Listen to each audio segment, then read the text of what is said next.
Hi, this is Anna, and this is Check It at the Round Table, where we discuss movies, books, music, and stuff. Today, we are discussing Modern Love, Season 2, Episode 6, peeps. Okay, this is called In the Waiting Room of Estranged Spouses. This was another of my favy episodes. Now, it was not as favorite as Episode 5, 1, and 8.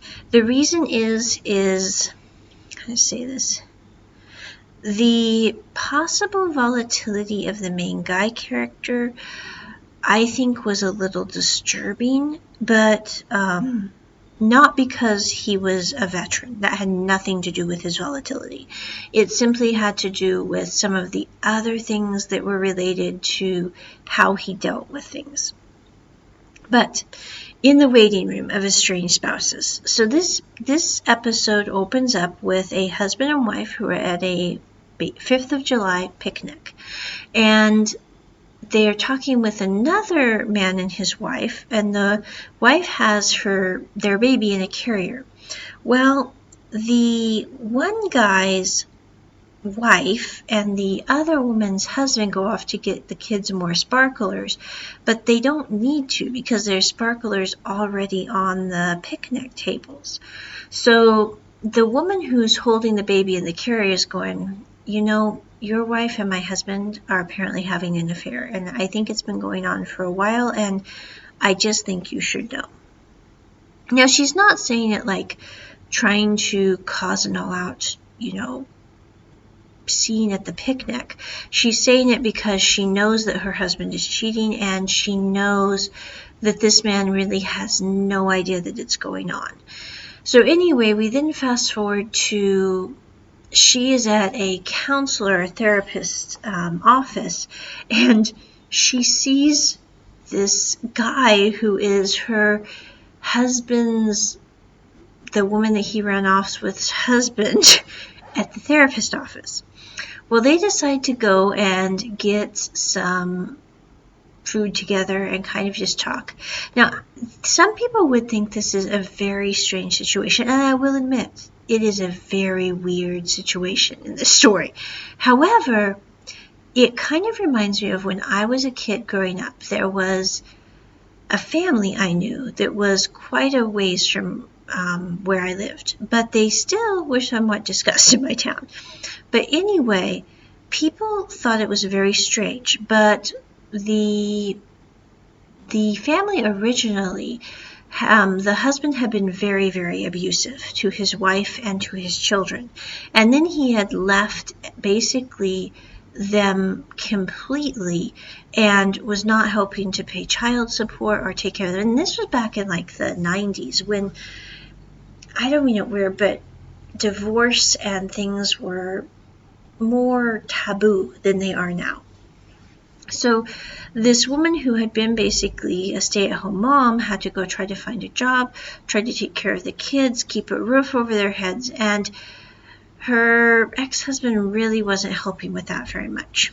Well, anyway, at the same time, like the abusive husband had several brothers. Well, one of the brothers came and started to look out for the children. And he also looked out for the wife, made sure that they were okay.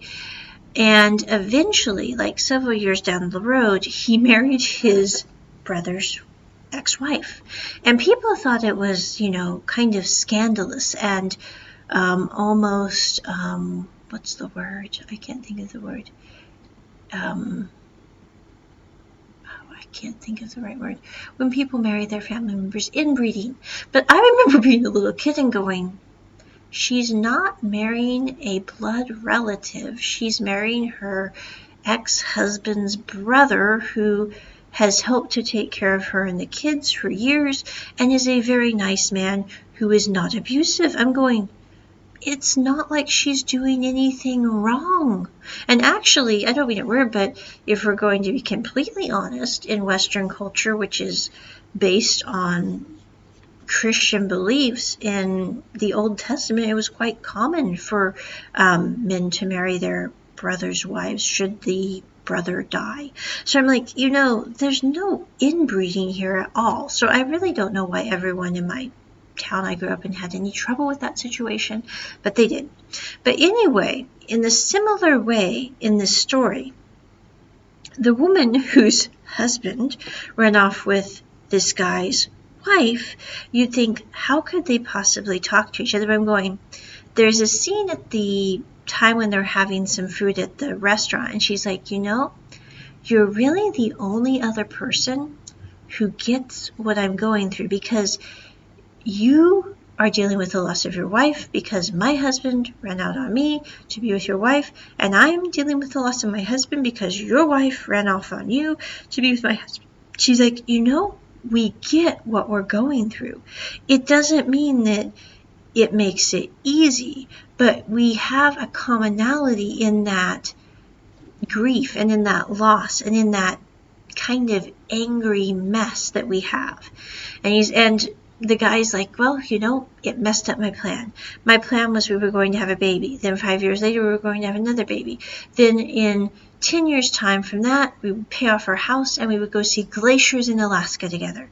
And she's like, if there's one thing life has taught me, it's that we can't really base our life on a set plan. I mean, we can hope things go well. We can do our best and work things through and hope it works out the way that we want it to work out. But at the end of the day, set plans are not always going to work the way we hope. So anyway, they keep talking. They also agree that they're not on a date. They're just having food together. And she leaves her son's little sock, his baby sock there. And then they basically continue to be friends. He comes over and helps her fix her electrical when the storm goes out. He also, she cuts his hair for him.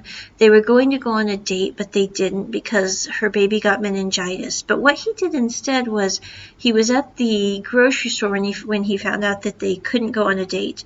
And he sees her ex-husband. And her ex-husband is there trying to figure out what medicine they need and is upset because his wife will not take the baby to the doctor. And in that scene, he's holding a get well balloon, and he's like, I know your wife doesn't want to take Charlie to the doctor, but you really need to talk her into doing it because he's got the fever and it could be serious. And so he then comes to the hospital, and her ex-husband cannot figure out why he knows his son's name.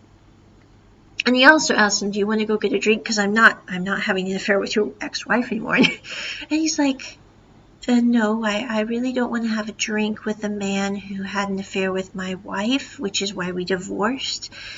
No, I have no desire to do that. I'm like, that is just weird. And yeah. So anyway, but they go to the hospital. He brings a get well balloon for Charlie. He gives the lady who's his friend a hug. But he then walks out. And you see him basically take all these things that are holding him down, like his old military jacket and coat and arms, and then he finally lets go of the baby sock, and you see him at basically this pier with his ex-wife, and he's talking to her because he wants her to know that he will sign the divorce papers. And she basically tells him that the plan thing scared her because she's not a project. And she also tells him that she's scared because he threatened to kill himself in the middle of all their pressures. And I think that's the thing that this episode really didn't help deal with, is the fact that I think that both the main characters were really, really likable people. But the guy character with the suicide thing, and also with how he was relating to his first wife at the dinner, like very authoritarian, that would be a major drawback to being in a relationship with that kind of person, because I think it could get very, very kind of anarchist, very not pleasant at all. So that I found somewhat unsettling, and they really didn't resolve that too much in this episode. But But anyway, at the end of the episode, the guy character goes to a picnic because Charlie, the little baby, is having a year birthday party. And when he's at the picnic, he realizes that the woman character is not back with her husband. She's like, you haven't been talking to me because you think I'm back with him? She's like, don't you think I deserve better than being back with the guy who left me and our kid?